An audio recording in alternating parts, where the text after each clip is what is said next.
जीवन कौशल के बारे में हम लोग कुछ जानकारियाँ प्राप्त करेंगे। जैसा कि आज के वर्तमान युग की मैं बात करता हूँ तो हम देखते हैं कि हमारे सामने तमाम तरह की समस्याएं, कठिनाइयाँ, चुनौतियाँ मौजूद हैं और इसके साथ ही साथ अलग अलग तरह के मांग हमारे जीवन में बना हुआ है। अगर जहाँ तक मैं डिमांड या मांग की बात करूँ तो कुछ आवश्यकताओं को पूरा करने के लिए या दूसरे शब्दों में कहूँ कि आवश्यकता तक पहुँचने के लिए पहले हमारी कुछ डिमांड होती है। उस डिमांड को जब हम पूरा करते हैं तभी जो है ये आवश्यकता पूरी होती है। तो इन सारी आवश्यकताओं को, इन सारी चुनौतियों को अच्छे तरह से हम कैसे निपटारा कर पाएँ, सारी चुनौतियों को हम किस प्रकार सामना कर पाएँ, अपने जीवन में कैसे हम सक्सेस हो पाएँ, कैसे सफलता को पाएँ, इसके लिए ज़रूरी है कि हमारे अंदर लाइफ को, जीवन को जीने का स्किल होना चाहिए, जिसको दूसरे शब्दों में हम लोग बोलते हैं जीवन कौशल। अब कहता है कि ये जीवन कौशल जो है, ये जो लाइफ स्किल है, ये कहते किसको हैं बोलकर और ये कैसे डेवलप होता है हमारे अंदर, तो कहता है कि अगर अनुकूलित और समुचित व्यवहार का विकास अगर हम अपने अंदर कर पाते हैं, समय के अनुसार हम अपने आप को इसके साथ जोड़ पाते हैं, तो निश्चित तौर पर जो है हम अपने कार्य का निष्पादन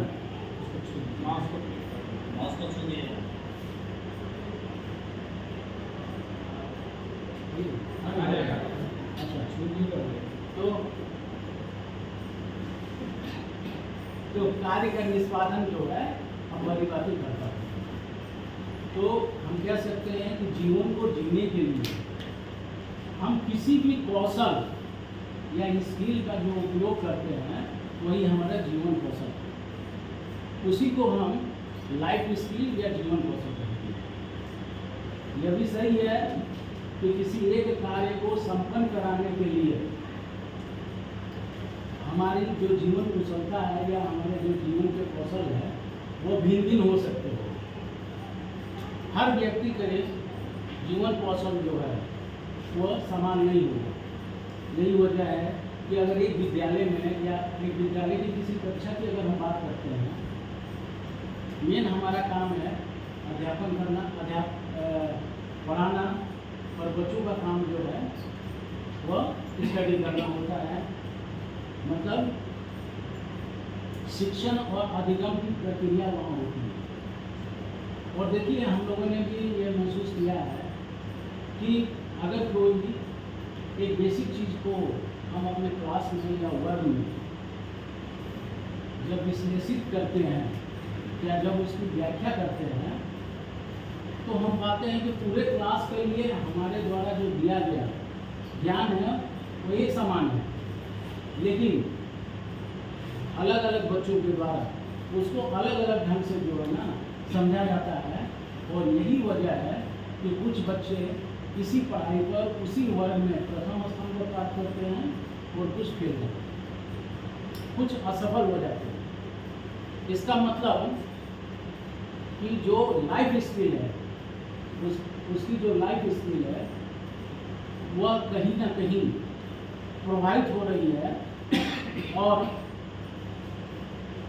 दूसरे शब्दों में हम कह सकते हैं कि सफलता को प्राप्त करने के लिए सबसे प्रमुख कारण जो है वह हमारा आचरण है, वह हमारा व्यवहार है। अगर वर्ग में बच्चा बैठा है और उसका आचरण या व्यवहार शिक्षा प्राप्त के लिए है ही नहीं, वो किसी दूसरे कार्यों में लगा हुआ है, तो निश्चय ही वो असफल होता है। ठीक उसी प्रकार से हम भी जीवन में तभी सफल होंगे जब अनुकूलित और समुचित व्यवहार का पालन हम समाज में कर पाते हैं और अपने कार्यों में कर पाते हैं। देखिए, शिक्षा का मेन उद्देश्य जो है वह व्यक्तियों का बौद्धिक विकास है और अभी शिक्षा का उद्देश्य जो है सर्वांगीण विकास की ओर भी सूचित करता है। बौद्धिक विकास के साथ साथ बच्चों का सर्वांगीण विकास भी हो, इसके लिए जरूरी है। तो लाइफ स्किल या जीवन कौशल जो है से फायदा ये होता है कि इसमें हमें ज्ञान प्राप्त करने की क्षमता का डेवलपमेंट होता है। हमारे में ज्ञान प्राप्त करने की प्रवृत्ति को बढ़ावा मिलती है, ठीक है। और दूसरी बात जो है सृजनात्मक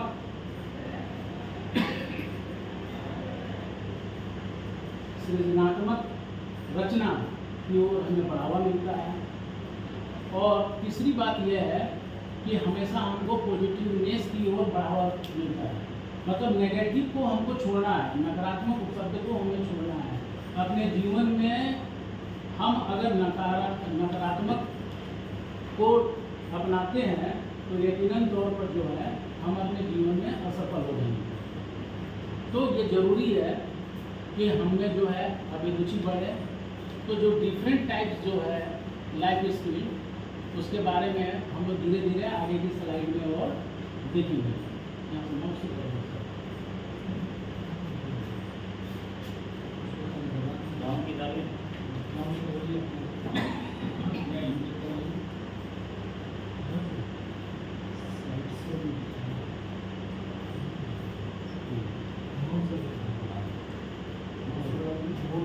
देखिए यहाँ पर what are life skills. Life skill की डेफिनेशन आ गई है। Life skills are the abilities for adaptive and positive behaviour, सकारात्मक व्यवहार that enable individual to deal effectively with the demand and challenge of everybody life।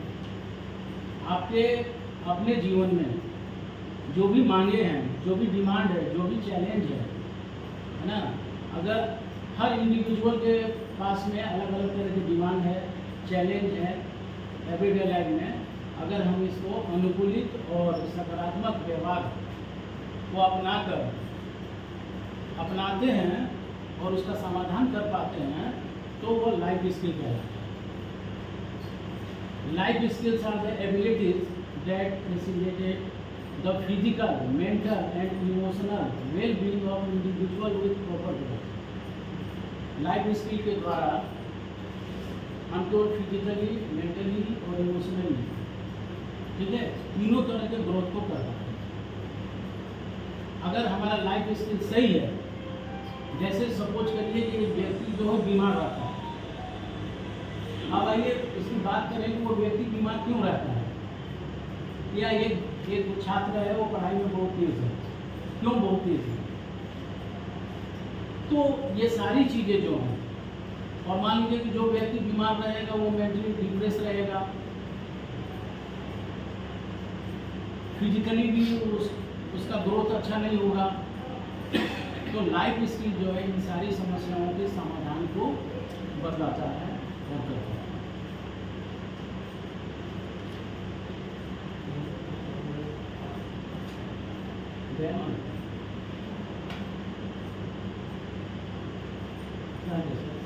नहीं बैठे ना,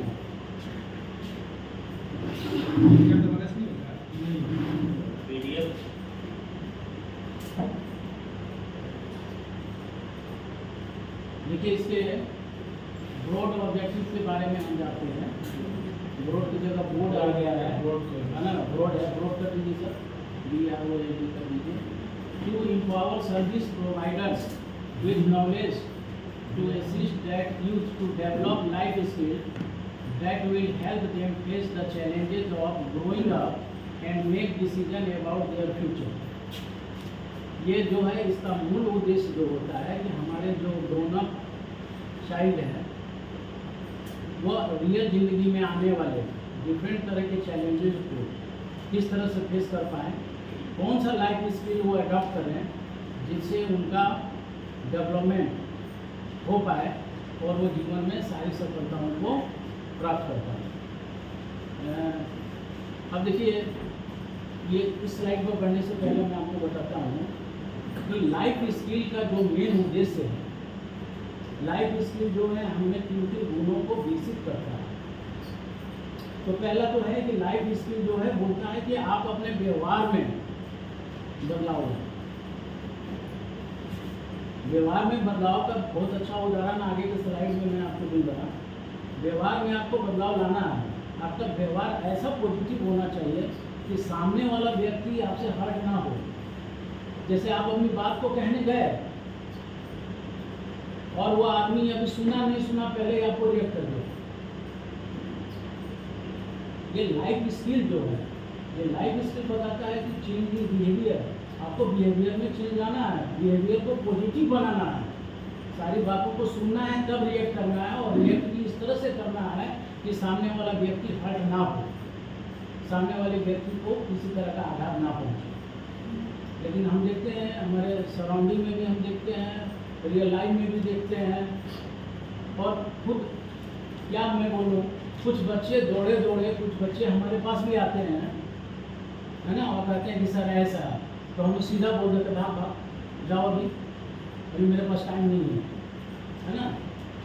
तो ये बताइए, वो तो बच्चा छोटा है, वो तो चला गया, लेकिन उसके दिल पर उसी तरह से लगती होगी जैसे मान लीजिए हम अपनी बात किसी को कहते हैं और वो जो है नकारात्मक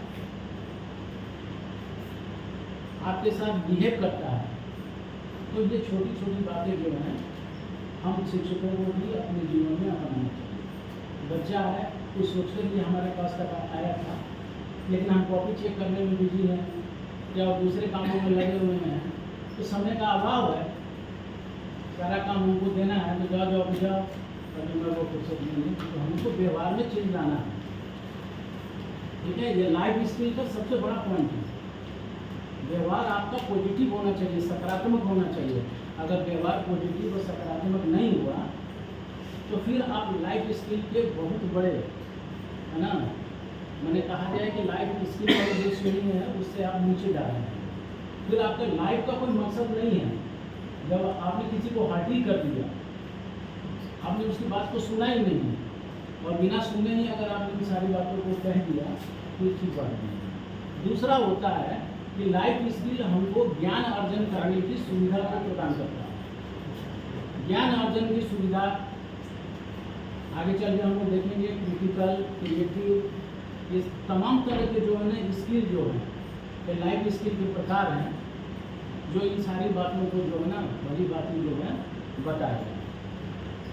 और तीसरा होता है अंतः अभिव्यक्ति। अंतः अभिव्यक्ति का मतलब होता है अपने अंदर की अभिव्यक्ति को करना। अगर आप अपने को अभिव्यक्त नहीं कर पाते हैं, अपने आंतरिक गुणों को प्रदर्शित नहीं कर पाते हैं, और आंतरिक गुणों में भी आप उन्हीं गुणों को प्रदर्शित करते हैं जो आपको क्रूर बनाता है, जो क्रूर बनाता है ना, तो ये लाइफ स्किल जो है इसकी इजाज़त आपको नहीं देता। लाइफ स्किल आपको हमेशा सौम्य, ऑनेस्ट बनने की शिक्षा देता है। तो अंतर अभिव्यक्ति को ये जो है प्रदर्शित करता है। और चौथा जो है लाइफ स्किल हमेशा कहता है किसी भी वर्क को अगर आप लिए हुए हो तो उसके नेगेटिव वे को मत देखिए। जैसे बहुत सारा ऐसा होता है ना, जैसे मैं सच्चाई बताता हूँ, मंतोष सर कल क्लास ले रहे थे, ठीक है, बाद में मैंने मंतोष सर से स्टाफ रूम में कहा भी कि सर आप क्या पढ़ा रहे थे, मेरी समझ में कुछ भी नहीं आ रहा। कारण कि मैंने शुरू से ही कंप्यूटर और कंप्यूटर के ज्ञान को जो है ना नेगेटिव वे में ले लिया है। मेरे को इसमें कोई इंटरेस्ट ही नहीं आता। सेम यही समस्या हमारे बच्चों के साथ भी है क्लास में। बच्चे क्यों कहते हैं मैथ्स एक जटिल सब्जेक्ट है, सर मैथ्स हमारी समझ में नहीं आता, है ना। तो लाइफ स्किल के द्वारा ये जो नेगेटिवनेस है, जो नेगेटिवपन है, इसको दूर करना है। लाइफ स्किल हमें ऐसा होना चाहिए जो हमें नकारात्मक की ओर ना ले जाए, बल्कि कहाँ ले जाए, पॉजिटिवनेस की ओर ले जाए। इस तरह के लाइफ स्किल को हमको अडॉप्ट करना है, इस तरह के लाइफ स्किल को हमें अपनाना है। तभी जो है हमारे जीवन में पड़ने वाली जो तमाम तरह की विषम परिस्थितियाँ हैं, कठिनाइयाँ हैं, उससे हम निजात पा पाएंगे। तो लाइफ स्किल ये इन सारे गुणों को विकसित करने में हमारे अंदर जो है मदद करता है। देखिए जैसे देखिए अब यहाँ पर थोड़ा सा हम आते हैं concepts of life skill. Life skill के कॉन्सेप्ट्स क्या हैं? Number 1, the concept of life skill is becoming popular this days. इन दिनों में लाइफ स्किल की बहुत सारी बातें हो रही हैं। Life skill can also be conceptualised as psycho social competency. Psycho social competency तो आपको पता ही है, शुरू दिन के क्लास में जो है IS और इसके बारे में बातें कर रहे थे। World Health Organization WHO initiate the life skill education. और देखिए life health World Health Organization ने भी लाइफ स्किल एजुकेशन को जोड़ दिया है। और आज तो हमारा जो CBSE बोर्ड है या हमारे स्कूल में जो है, ठीक है, अर्ली पार्ट से ही, शुरुआत से ही लाइफ स्किल को जो है इंट्रोड्यूस कर रहा है। और शायद हमें लगता है कि हमारे CBSE का एक पार्ट भी हो गया है लाइफ स्किल। शायद हमें पता नहीं है कि 10 में क्या इस पर आधारित कोई प्रश्न पेपर भी है। पहले होता था, पहले लाइफ स्किल में क्वेश्चन आता था। अच्छा, मेरे को ऐसा पहले ठीक है। अब देखिए 4th है adaptive means the person is flexible in approach. देखिए ये बहुत बड़ी बात कही गई है, आपको फ्लेक्सिबल होना चाहिए ना, आपमें लचीलापन होना चाहिए। अगर आप दृढ़ हो जाएंगे कि ना यही सही है, ऐसा ही होगा, ऐसा ही करेंगे, है ना, अब मैं किसी की बात को नहीं सुनूंगा, उसके बहुत सारे दुष्परिणाम होंगे। पहले तो है कि अगर आप किसी कार्यालय में हैं और उस चेयर पर आप सुशोभित हैं और आप में फ्लेक्सिबिलिटी नहीं है, तो यकीनन तौर पर आपके जितने स्टाफ आपके अंदर काम कर रहे हैं वो आपसे नाराज चलेंगे। आपकी वर्क की जो एफिशिएंसी है वो घट जाएगी। परिवार की अगर मैं बात करूं तो परिवार में आप बिल्कुल दृढ़ हो जाइए, जो मैं कह दिया वो लक्ष्मण रेखा है, ठीक है, लक्ष्मण रेखा के नीचे कुछ भी नहीं है।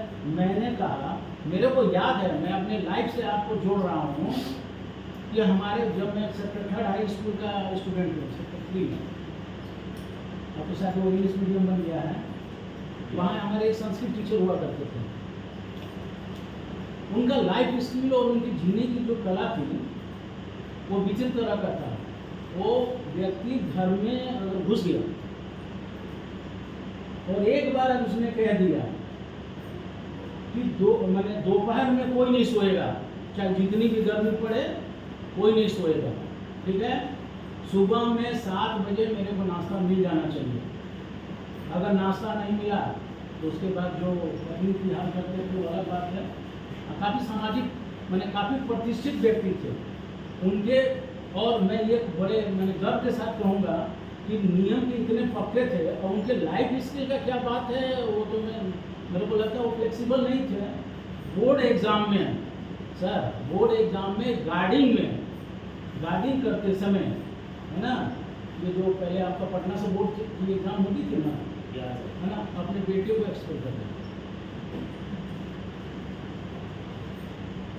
तो नियम सिद्धांत का पक्का रही है, लेकिन जहाँ ज़रूरत है वहाँ फ्लेक्सिबल आपको होना ज़रूरत है।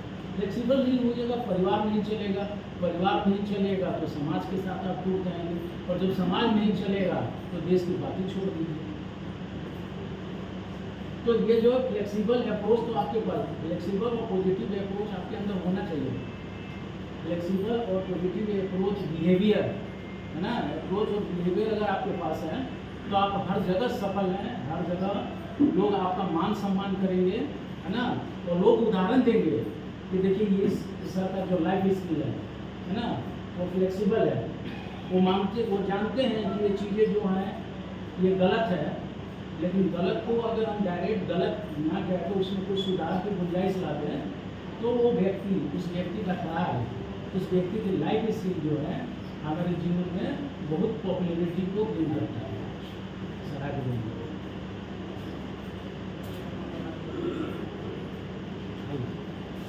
देखिए कैटेगरीज ऑफ की लाइफ स्किल, मेनली जो है लाइफ स्किल जो है दो तरह की होती है।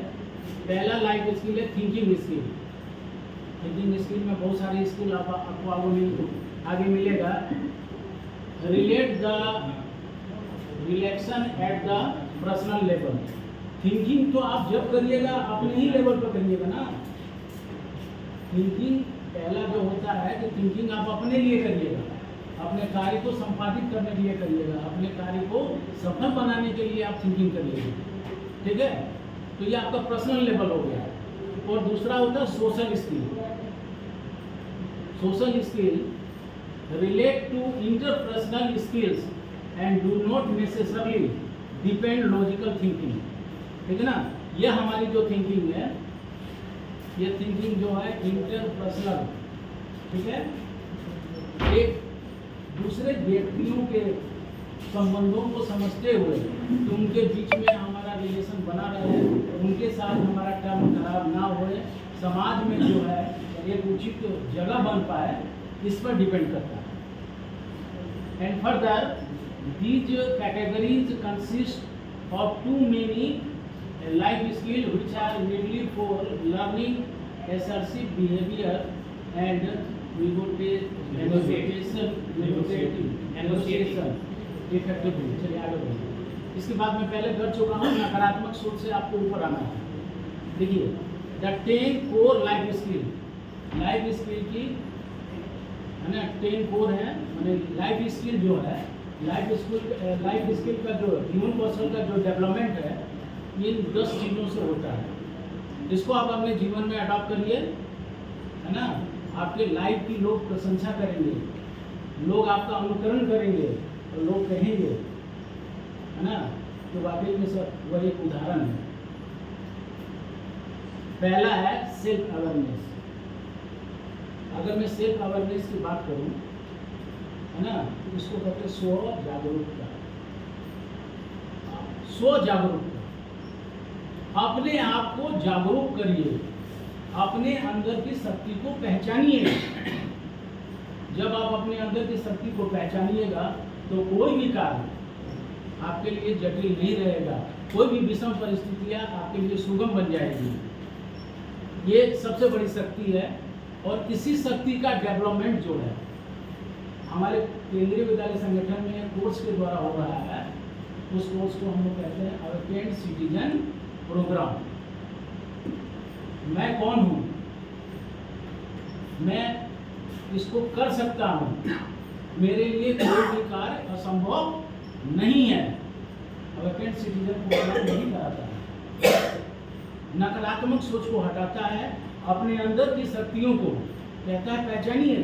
अपने अंदर की शक्तियों को अगर आप पहचान जाइएगा तो आपके लिए कोई काम दुभर नहीं है, आपके लिए कोई काम मुश्किल नहीं है।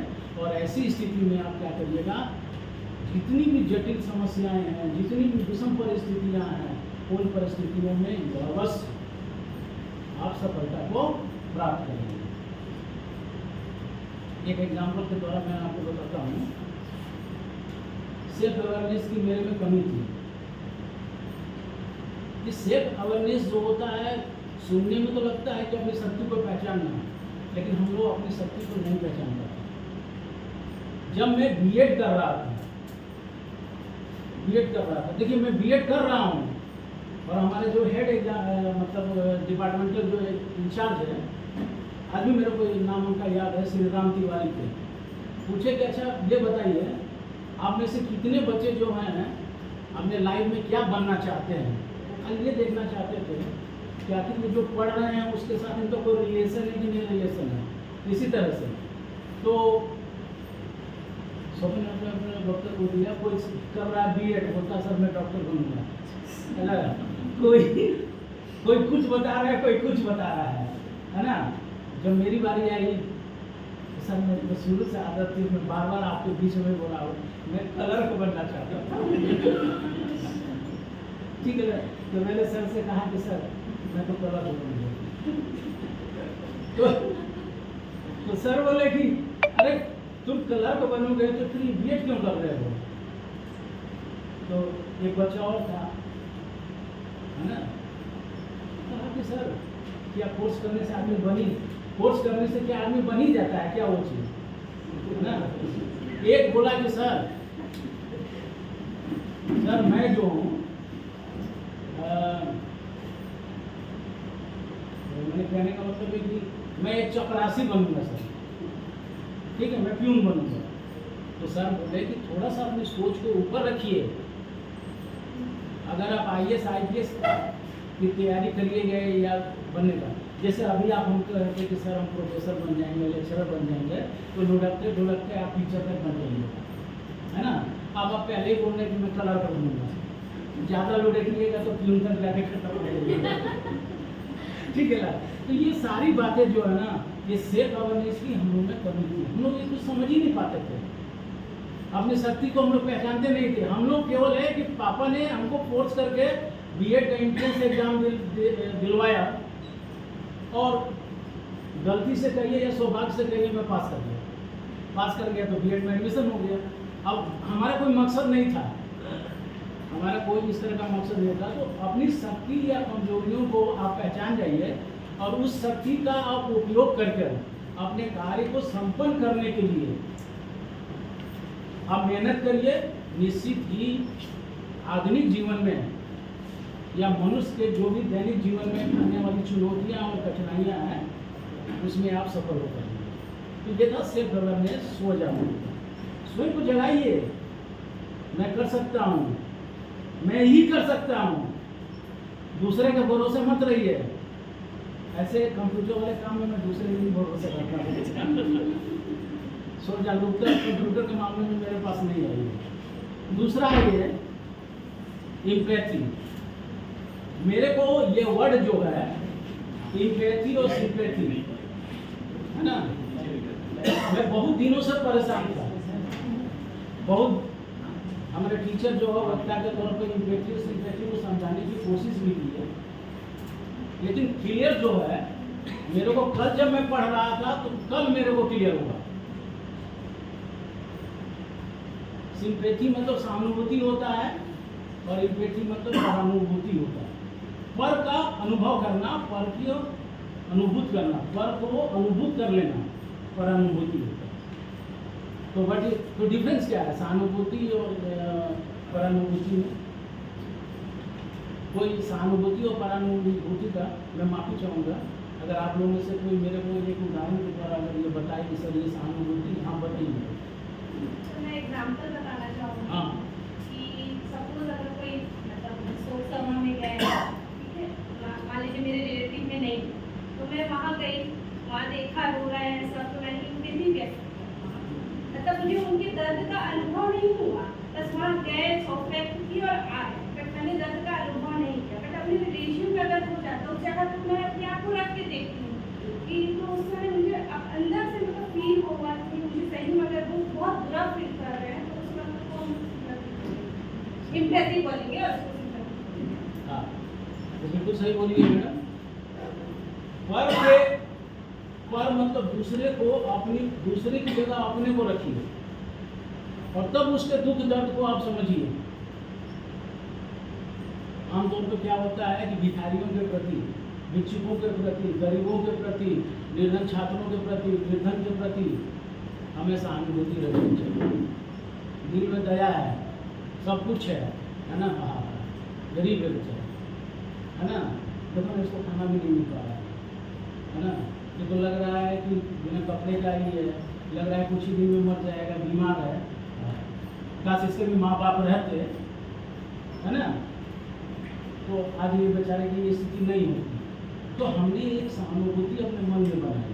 अब आइए परानुभूति का मतलब क्या होता है, एम्पैथी का मतलब क्या होता है। एम्पैथी का मतलब होता है कि आप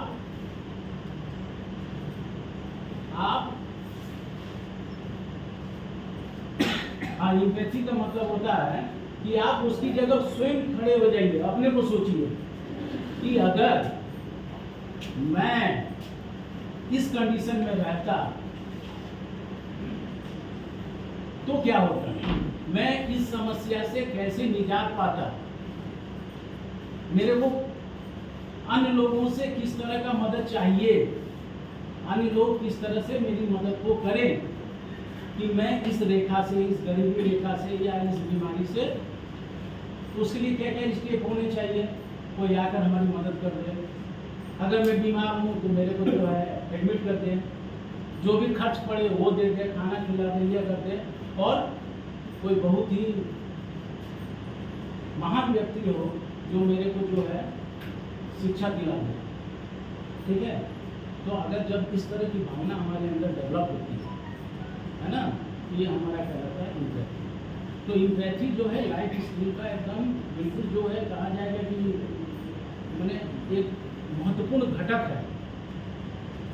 अगर आपके पास सेल्फ अवेयरनेस और इम्पैथी इन दो घटकों की कमी है, तो हमें कोशिश करना है कि हम इसको अपने अंदर डेवलप करें। तीसरा है ये क्रिटिकल थिंकिंग।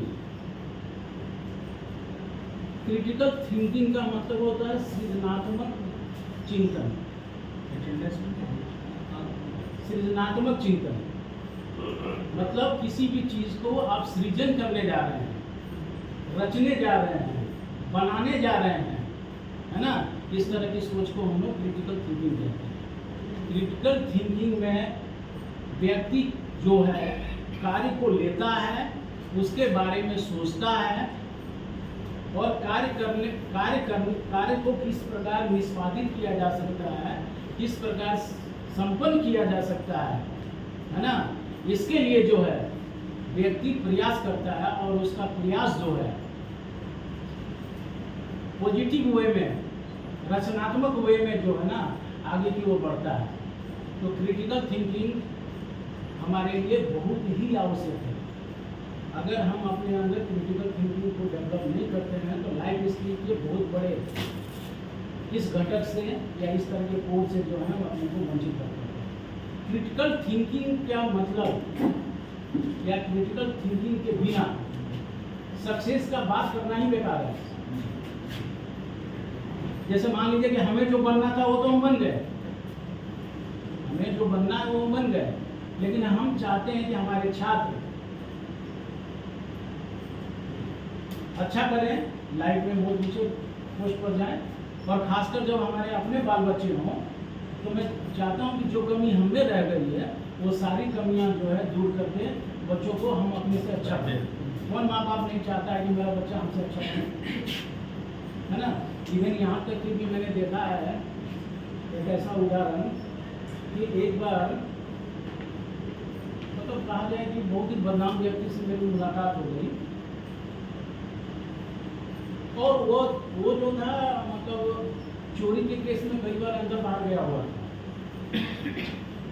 तो मैंने कहा कि अच्छा अगर आप इतने बड़े चोर हैं, इतने बड़े, तो आप उम्मीद करते हैं कि आपका बेटा इतना बड़ा हो, इतना बड़ा चोर बने।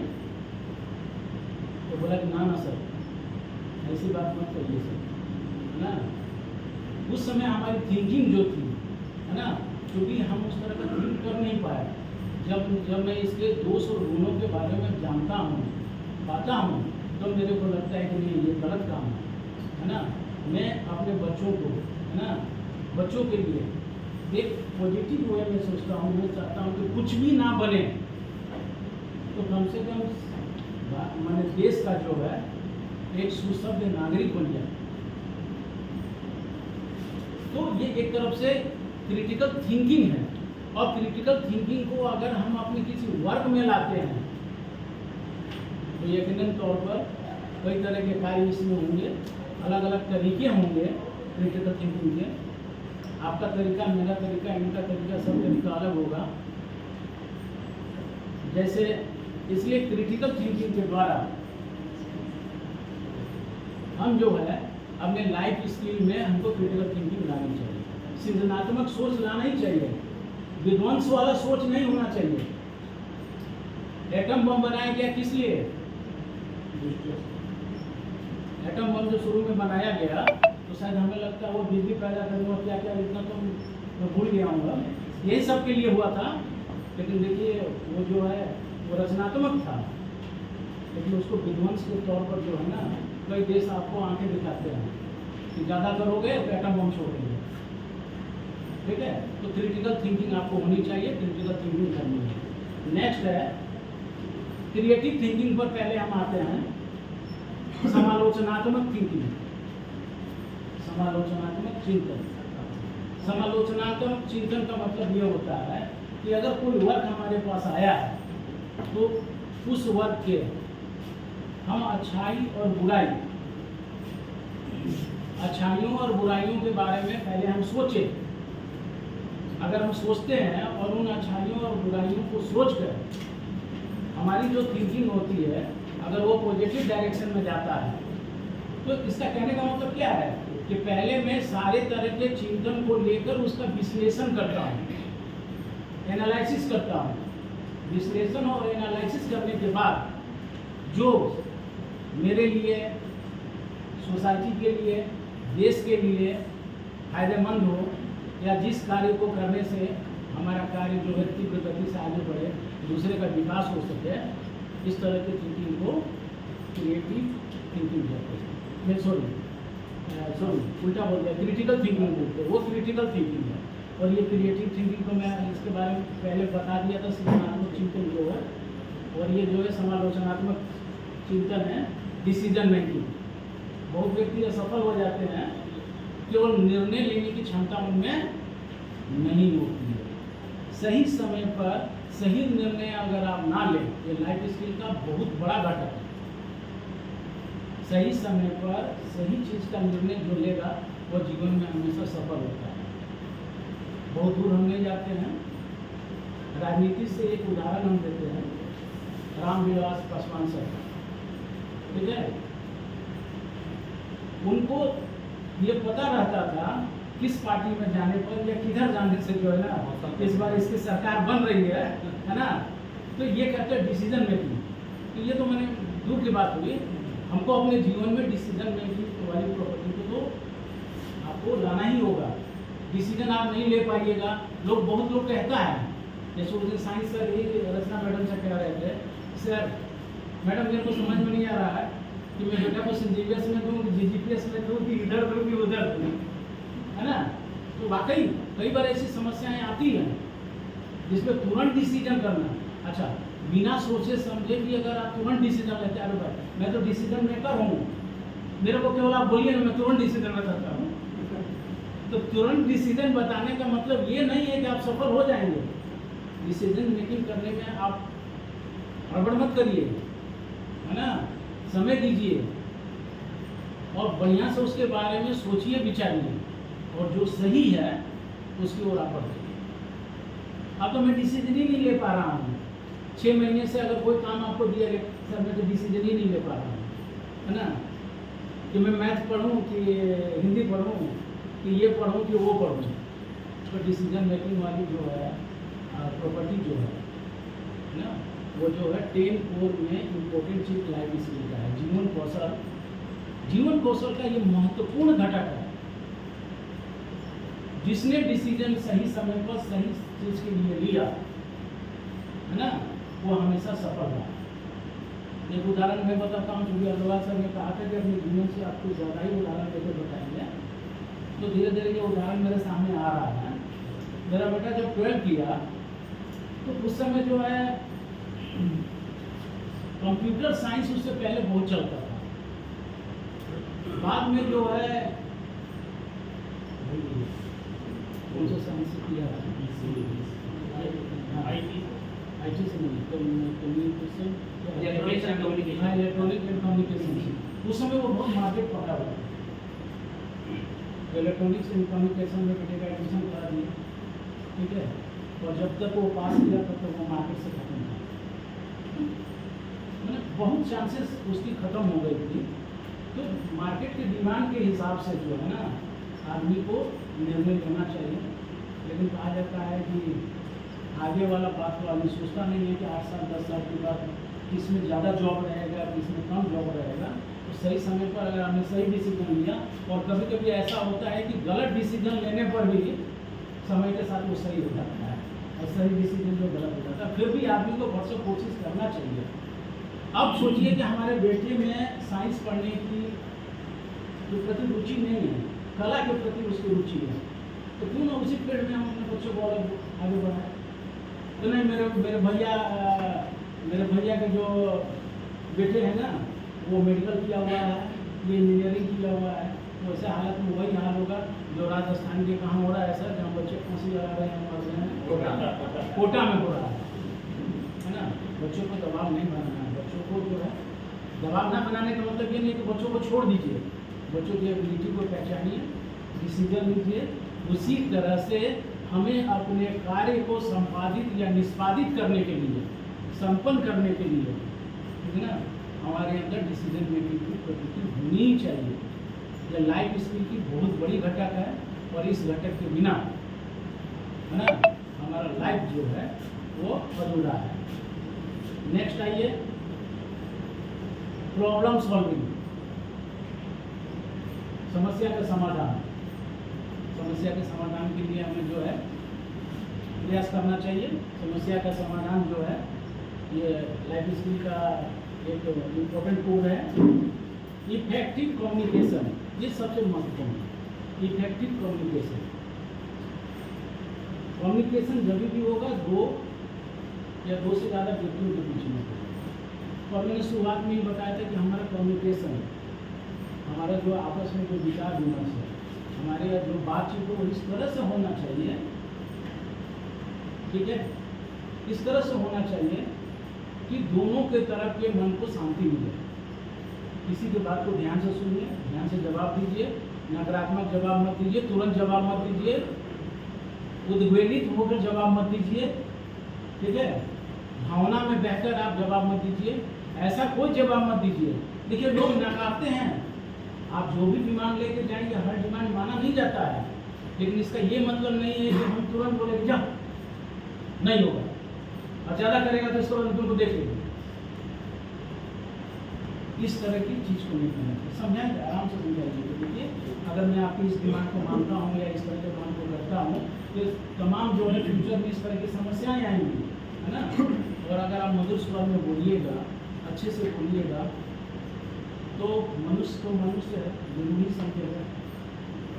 तो ये जरूरी है कि हमारा जो कम्युनिकेशन है वो इफेक्टिव होना चाहिए। एक उदाहरण मैं देना चाहता हूँ, सर नहीं है, मैं सर की आलोचना नहीं कर रहा हूँ। बहुत दिनों तक विद्यालय और भवन, विद्यालय भवन की ओर पानी की समस्या थी। 15 दिनों तक हम लोगों ने बिना पानी का, और बच्चे यहाँ 5-6 दिनों तक उनको पानी नहीं दिया। तो मैं सर से बात करने गया तो वो जो है इफेक्टिव कम्युनिकेशन जो है या तो मैं नहीं कर पाया या उनकी ओर से नहीं हो पाया, ठीक है। हमें बताया गया कि आप शासन नगर निगम से पानी मंगवा दीजिए, आपको बहुत जरूरत है। ये मैंने कहीं ना कहीं इफेक्टिव कम्युनिकेशन की कमी थी। तो मैं भी जो है दूध का धोया वो हूँ नहीं, मैं भी 2-4 बोल दिए। मैं अग्रवाल सर से बोला कि सर देखिए पानी नहीं है, ये होता। अग्रवाल सर बोले कि सर इसका कोई समाधान नहीं है, समाधान है बैठ कर बातचीत करना। आप सद्भावपूर्ण वातावरण में उनके साथ बैठिए, बात करिए। 1 दिन नहीं सुनेंगे, 2 दिन नहीं सुनेंगे, लेकिन जब 10-5 बार आप जाएंगे, है ना, तो वो घड़ी आएगी जिसमें उनको महसूस होगा और ये होगा। और मेरे को बहुत अच्छा लगा कि सेकंड टाइम जब मोटर में फिर प्रॉब्लम हुआ था तो सर के साथ मैं भी गया हुआ था, तो सर बोले, है ना, तो कहे कि अब मेरी समझ में आ रहा है कि आदमी रह तो सकता है लेकिन बिना पानी का कैसे रहेगा, वही आदमी। तो इसमें हम दोनों के बीच इफेक्टिव कम्युनिकेशन की कमी थी। मतलब जीवन लाइफ स्किल के इस पार्ट को हम दोनों मिस कर रहे थे, ठीक है। मैं ऐसे भी आता हूँ, वो भी बोल दी, फिर हुआ कि ठीक है देख लेंगे जो भी हो। तो मैंने अग्रवाल सर को मैं शुक्रिया अदा करता हूँ कि सर कम से कम बोले कि नहीं ये बातचीत से समाधान होता है, ये भारत पाकिस्तान की लड़ाई नहीं है, ठीक है, कि आतंकवादी दूसरा ये दूसरा, समाधान तो यही पाना है। खैर हुआ। तो मैं एक उदाहरण दे रहा हूँ, ये कम्युनिकेशन है। चेयर के साथ जो है आदमी को मृदुल ही बोलना चाहिए और कोशिश उधर से भी होनी चाहिए कि जो हमारे सामने की जो भावनाएं हैं उस भावनाओं को सुना जाए, समझा जाए और उसको पॉजिटिव वे में लेकर उसके समाधान का रास्ता निकाला जाए, या नहीं कर सकते हैं तो उसके कारण को बता दिया जाए। तो इस तरह से बहुत सारे हमको रियल जिंदगी में ये कहते हैं कि ड्यूटी पीरियड में हमको मिलता है इंटरपर्सनल रिलेशनशिप।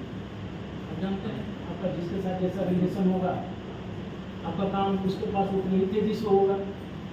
जैसे लोग कहता है क्या सर आप जब जाते हैं तो आपका बात वो मान जाते हैं, हम जब जाते हैं तो बोलते हैं रख दीजिए चाहिए। इसका मतलब कि इंटरपर्सनल रिलेशन हमारा जो है बढ़िया नहीं हो पाया। क्यों नहीं बढ़िया हो पाया? लाइफ स्किल के इस पार्ट को जो है मैं मिस कर रहा था। लाइफ स्किल के पार्ट को कहीं ना कहीं वो मिस कर रहे थे। उन्होंने इस बात को समझा ही नहीं कि इंटरपर्सनल रिलेशन भी कुछ होता है, ये भी जीवन कौशल का एक महत्वपूर्ण घटक है ना। इसलिए इंटरपर्सनल रिलेशन को हमको करना पड़ेगा, रखना पड़ेगा। मान लीजिए ये नहीं कर पाते, ये नहीं कर पाते हैं तो हमें क्या कमी है? मैं क्यों नहीं रखूँगा? मैं आपकी बात को क्यों नहीं सुनूंगा? मैं आपके साथ रिलेशन क्यों नहीं बनाऊंगा?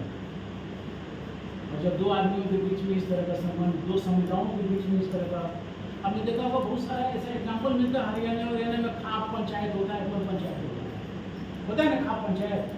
वहाँ पर पंचायत ही बैठ कर अपना समाधान कर लेती है। कानून अपने जगह पर है, जो कह दिया सो कह दिया। तुम जो है गांव से बाहर हो गया, निष्कासित हो गया, है ना। तो ये जो है इंटरपर्सनल रिलेशनशिप, और वहाँ एक बार जो आदमी बोल दिया पूरा, जैसे मुखिया बोलता है ना, जितने भी और पंच होते हैं या सरपंच होते हैं वो सारे लोग हाँ हाँ हाँ बोल दिया, पूरा गाँव हाँ हाँ बोल दिया, बहुत विद्वान आदमी ये बोल दिया, यही है। आज भी कहीं कहीं ये है कि इंटरपर्सनल रिलेशन लोग कहता नहीं है। जैसे बहुत लोगों ने मेरे को बहुत बार भी कहा कि आजकल आप केसरी सर के बहुत नजदीक हैं।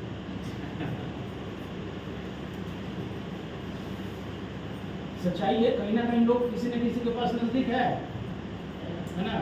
कारण है कि इंटरपर्सनल रिलेशन जो है हमारा मधुर है, हम एक दूसरे की भावनाओं को समझ रहे हैं। कोई जरूर नहीं है कि मैं उनको समझ रहा हूँ वो मेरे को समझ रहे हैं।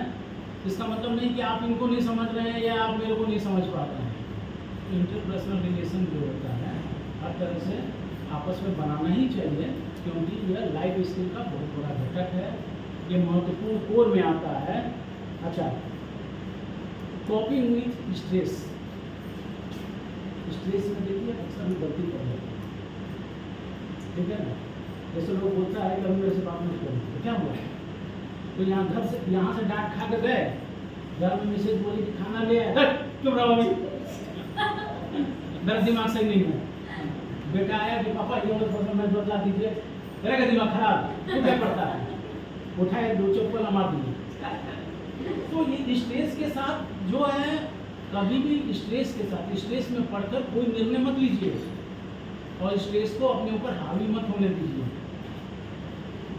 मेरे को नहीं लगता है कि कितने लोग इसमें हावी हो पाते हैं या नहीं हो पाते हैं, लेकिन मैं तो अपने ऊपर स्ट्रेस को हावी होने, मेरे को हावी हो ही जाता है। और जैसे ही मैं बोलता हूँ, अच्छा चलिए, कॉपी विथ स्ट्रेस हो गया और कॉपी विथ इमोशन। इमोशन में तो आपको बिल्कुल जो है सफर कराना ही पड़ेगा। इमोशन जो है, इमोशन में पढ़कर, जैसे कोई आया आपके पास रोया, सर हमें जो है ऐसा है, पापा मार के मेरे को घर से निकाल देंगे, तो कॉपी में कुछ भी नहीं लिखा हुआ है, सर हमको पास कर दीजिए। और खूब रो रहा है, जरूरत पड़ रहा है तो आपके पैर को भी पकड़ रहा है, आपने पास कर दिया।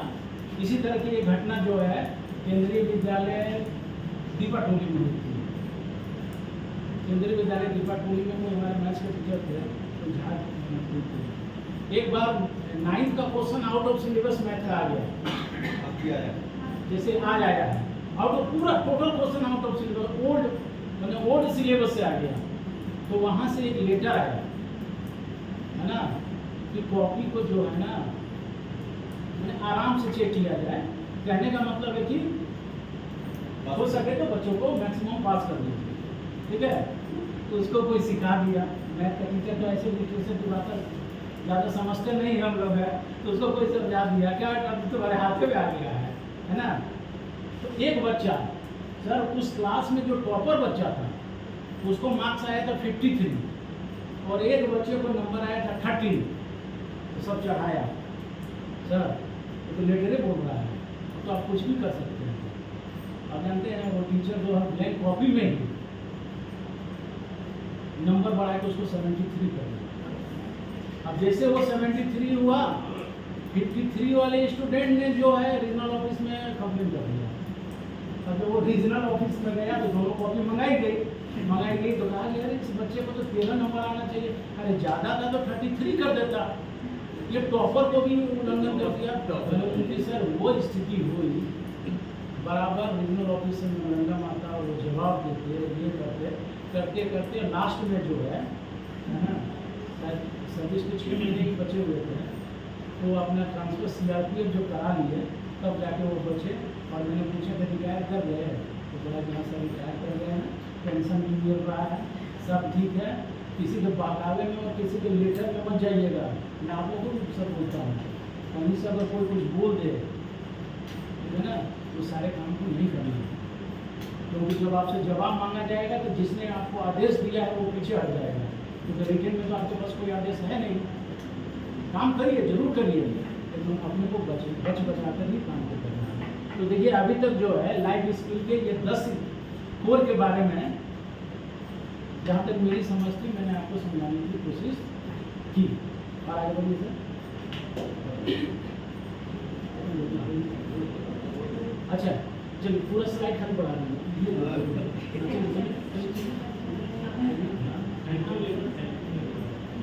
ये भी स्किल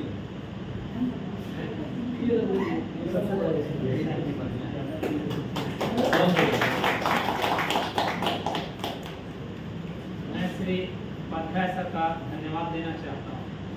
परसों जो ही बैठे हुए थे प्रिंसिपल चैम्बर में मेरे साथ, और अचानक से मेरे मुंह से निकला कि सर आप लाइफ स्किल के बारे में एक प्रेजेंटेशन दें, और इतने कम समय में जो मेरा जो है निवेदन स्वीकार किया, और मेरे साथ में कहा था कि सर आप अपने जीवन से जुड़ी जो है उसमें घटना का समावेश करेंगे, जिससे कि हमारे अनुभव को जो है और ऐड ऑन हमारा अनुभव और जो है बढ़े। तो उन्होंने मतलब जो है अक्षरशः इस चीज़ का पालन किया, और हम इसके लिए कृतार्थ हैं उपाध्याय सर का कि उन्होंने जो है सब कुछ अच्छे से अपने जीवन से जोड़ते हुए हमें समझाया, और निश्चित है कि हम लोग जो है इससे लाभान्वित हैं।